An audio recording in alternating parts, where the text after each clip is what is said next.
Oi, pessoal, tudo bem? Eu sou a professora Luana e hoje nós vamos falar sobre a ascensão nazifascista na Europa e os regimes totalitários no mundo.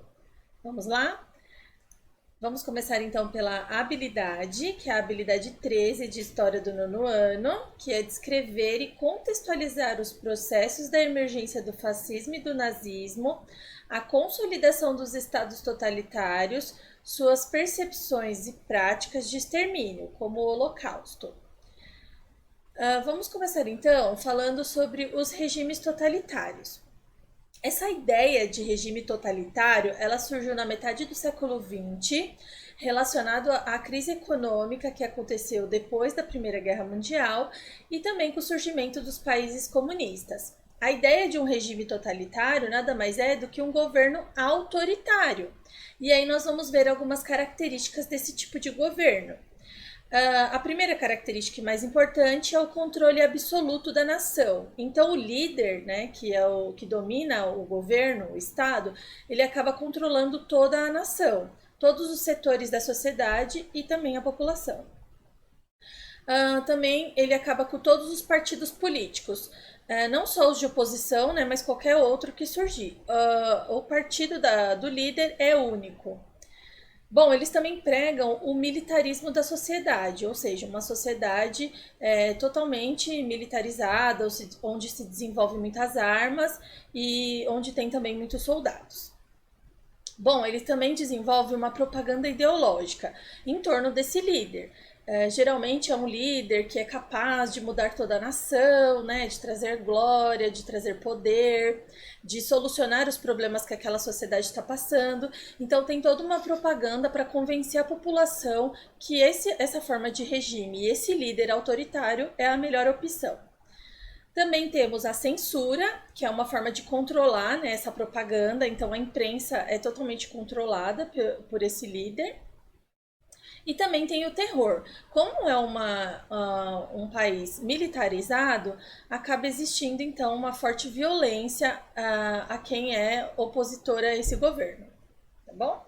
A gente vai ver então agora alguns regimes autoritários que surgiram no período de entreguerras. Entre guerras, então, vai ser o período que fica aí entre a Primeira Guerra e a Segunda Guerra Mundial. Eu coloquei aqui alguns, tem muito mais, tá, gente? Eu coloquei, então, uns que eu acabo escutando mais, que são mais famosos, né? Digamos assim. Então, o primeiro, né, que foi o primeiro regime autoritário, né, totalitarista no mundo, que vai ser o fascismo na Itália, por Benito Mussolini, seu líder. A gente também tem um outro muito famoso, né, que foi inspirado no fascismo do Benito Mussolini, que vai ser em 1933, com Adolf Hitler, na Alemanha. A gente também tem o de Oliveira Salazar, em Portugal. No Brasil, começa o regime totalitário com o governo de Getúlio Vargas, quando ele implementa o Estado Novo no Brasil. Só que a gente vai ver também uma outra forma de regime totalitário no Brasil durante a ditadura militar. Também tem na Espanha, do Francisco Franco. Esses que eu separei aqui para vocês, que eu falei que são os mais famosos, esses são de extrema direita, tá? E um que eu separei, que é de extrema esquerda, é o da União Soviética, com Joseph Stalin, tá? De 1924. Agora, nós vamos falar então sobre o fascismo, como ele surgiu na Itália. Como vocês sabem, a Itália ela ganhou a Primeira Guerra Mundial, né, junto com a Inglaterra, com a França, com os Estados Unidos. Porém, ela não alcançou o objetivo que ela queria, que era conquistar algumas terras.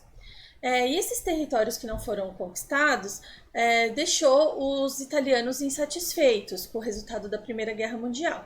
Fora isso, uniu-se a crise econômica que o país estava passando e alguns movimentos, né, sindicatos anarquistas e comunistas que queriam tomar o poder das indústrias. Com isso, então, em 1919, o fascismo ele vai começar a surgir, não com esse nome, mas com de italianos de combate, que era uma forma aí, né, de tentar fortalecer essa questão do nacionalismo. Aí, em 1922, Mussolini surge com mais de 50 mil soldados, chamados de camisas negras, na marcha sobre Roma, onde ele mostra, né, todo o poder e organização que tinha o fascismo. O Vítor Emanuel III, que era o rei, né, da Itália na época, ele concede o poder de primeiro-ministro para o Mussolini. E em 1925, através de uma eleição fraudulenta, o Benito Mussolini acaba assumindo o poder da Itália e se tornando, né, um ditador absoluto italiano. Nisso, ele já lança aí as bases do Partido Nacional Fascista. Tá? Então, como vocês podem ver aqui, né, ele fazia discurso para muitas pessoas, né, a população no geral da Itália. Mostra também aqui a sociedade militarizada e a forma, né, como ele fazia os seus discursos. Agora nós vamos ver as características do fascismo. Na época, o fascismo não tinha um projeto político muito claro sobre o que eles queriam para a sociedade italiana. Na verdade, o que era mais claro era o que eles não queriam. Só depois que o fascismo acaba, que a gente consegue estabelecer aí quais eram as características desse governo. O lema do fascismo era crer, obedecer e combater. A gente já vê aí, né, a ligação entre o líder e a sociedade. Bom, a primeira característica é o nacionalismo exacerbado. Esse tipo de nacionalismo é aquele nacionalismo que as pessoas acreditam que o seu país é superior, que é melhor que os outros. Isso não é nada bom, né? É diferente do patriotismo. Outra característica é o autoritarismo, ou seja, o líder era autoritário. Antiliberal e antidemocrático. Antiliberal porque não queria a abertura do capitalismo, né, para que outras empresas pudessem dominar alguns setores da sociedade. Então, o controle do Estado era absoluto. E antidemocrático porque o líder, ele representava a nação. O líder tinha poder sobre a nação, então não precisava de democracia dentro do governo, dentro da sociedade, né? Anticomunista, né? Então eles não eram a favor, né, das ideologias, né, de Marx. Militarização da sociedade, então, como a gente já sabe, né, eles queriam um país forte, um estado forte, então por isso era preciso ter soldados, armas, se preparar para uma possível guerra. E os interesses nacionais acima dos individuais. Então, primeiro a nação e depois a população. Bom, aqui a gente tem também o símbolo que representava o fascismo. Esse símbolo ele vem de autoridades romanas, né, de antigamente, e significa assim, são varas unidas por uma feixe, e significa que é o povo unido, né, fortalecido. E essa machadinha em cima representa o seu líder, no caso Benito Mussolini. Agora nós vamos para o nazismo. Como eu falei para vocês, o nazismo ele se baseou no fascismo, só que aí tiveram algumas características que são únicas do nazismo. O nazismo, então, ele ganhou força na Alemanha em 1933 e acabou em 1945 com a morte do Hitler. Então, o nazismo, né, como partido, surgiu em 1919 com o nome de Partido Nacional Socialista dos Trabalhadores Alemães. Tem muita gente que fala assim, mas se o partido era nacional socialista dos trabalhadores, então Hitler era socialista? Não, gente. Primeiro, o nome do partido não foi Hitler que criou. Hitler veio participar depois, em 1921, e se tornar o líder dele. E as características, né, do que Hitler propunha não tinha nada a ver com o socialismo, tá bom?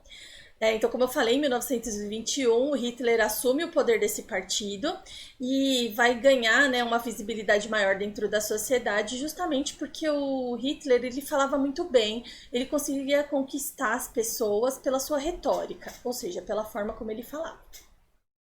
Bom, no começo, o Hitler ele oferecia, né, uma solução para acabar com a crise econômica que a que a Alemanha estava vivendo por meio do controle do Estado e pregava o fortalecimento da Alemanha diante a humilhação que tinha sofrido da Primeira Guerra Mundial. Então, relembrando o que aconteceu com a Alemanha, para quem não lembra, a Alemanha perdeu a Primeira Guerra Mundial e, por meio do Tratado de Versalhes, ela foi culpabilizada pela guerra.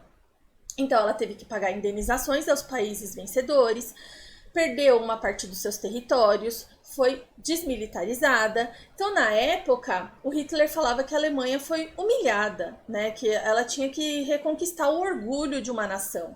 tá? Fora, né, as soluções para a crise econômica. Bom, em 1923, já mais popular, né, o Hitler tenta dar um golpe de Estado, né, assumir o poder do país e ele acaba sendo preso. Nesse período que ele passou na prisão, ele escreve o livro Minha Luta, onde ele começa a estabelecer as bases da ideologia nazista. Diferente do fascismo, ele já sabia muito bem o que ele queria quando ele assumisse o poder na Alemanha, tá? Em 1934, o Hitler, por meio, né, de participação efetiva na política, ele se torna o chefe maior da Alemanha, o Führer. Aqui nós temos imagens do Hitler já atuando como o líder, né, da Alemanha. A gente vê aqui ele sendo ovacionado, tem a forma de saudação, né, que os soldados utilizavam, né, para falar com Hitler, que era o Heil Hitler, era Salve Hitler, né, esse é o significado. E aqui os seus discursos, né, os comícios que o Hitler fazia, onde trazia milhares de pessoas às ruas, tanto os soldados como a população. A gente tem aqui a suástica também, né, que era o símbolo do nazismo. Bom, agora a gente vai falar então da ideologia nazista. É muito parecida com as características do fascismo, né? Porém, tem algumas coisas que é única do nazismo. Então, o nacionalismo extremo, né? Que é como eu falei, aquele sentimento de superioridade da nação. Antiliberalismo, porque acreditava então que o Estado, né, tem que controlar tudo, todos os setores da sociedade. Tinha princípios racistas de superioridade da raça ariana, então, além, né, do país ser superior, a população germânica, né, a população alemã, também era superior, diferente de outras pessoas. E aí ele se considerava uma raça e colocou o nome de raça ariana. Eles também pregavam o antissemitismo, que é o ódio aos judeus, né? Então tinha um preconceito aí racial e religioso contra os judeus. Também defendiam o espaço vital. Hitler acreditava que, por ser uma raça superior, eles precisavam ter um espaço maior dentro da Europa. Então, ele tinha a intenção de invadir os países que faziam fronteira com a Alemanha, né, praticamente a Europa inteira, num desejo aí de ampliar o seu território para que colocasse todo o povo germânico dentro dessa nação. Ele exaltava a guerra, então justamente, né, ele tinha clareza que ele ia ter que entrar em guerra para conquistar alguns territórios, né, para conseguir esse objetivo do espaço vital. E tinha o culto ao líder. Então, como a gente viu, né, o Hitler, ele era ovacionado não só pelos soldados, mas pela população.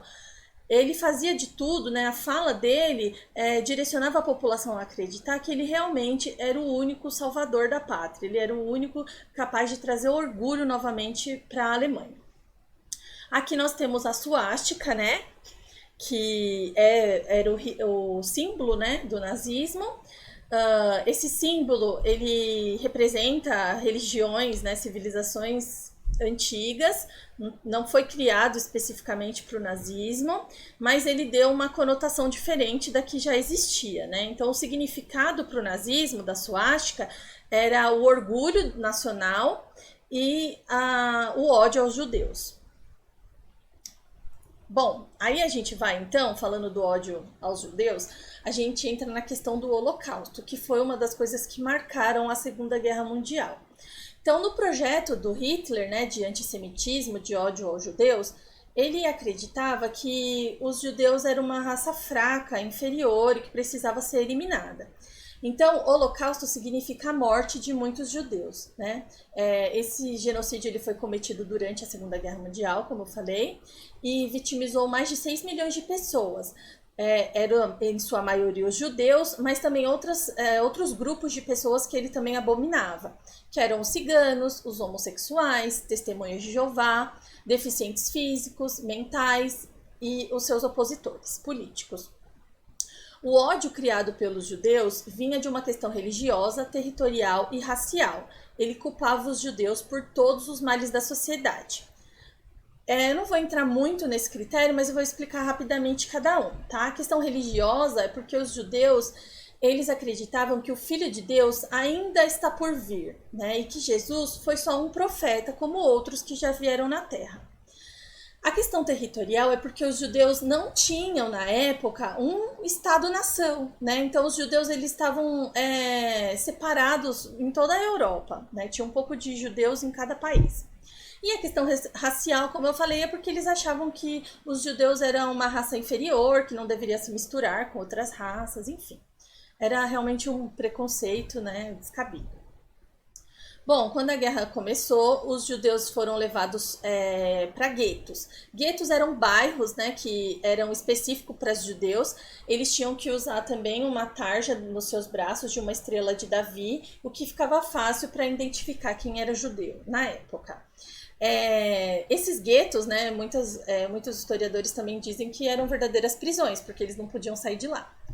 Depois dos guetos, ao longo do que Hitler vai chamar que é a solução final, essas pessoas elas foram levadas para campos de concentração e de extermínio, porque lá eles ficavam um período passando fome, sendo torturados, e depois eles eram levados para câmaras de gás, onde eles respiravam um gás tóxico e morriam.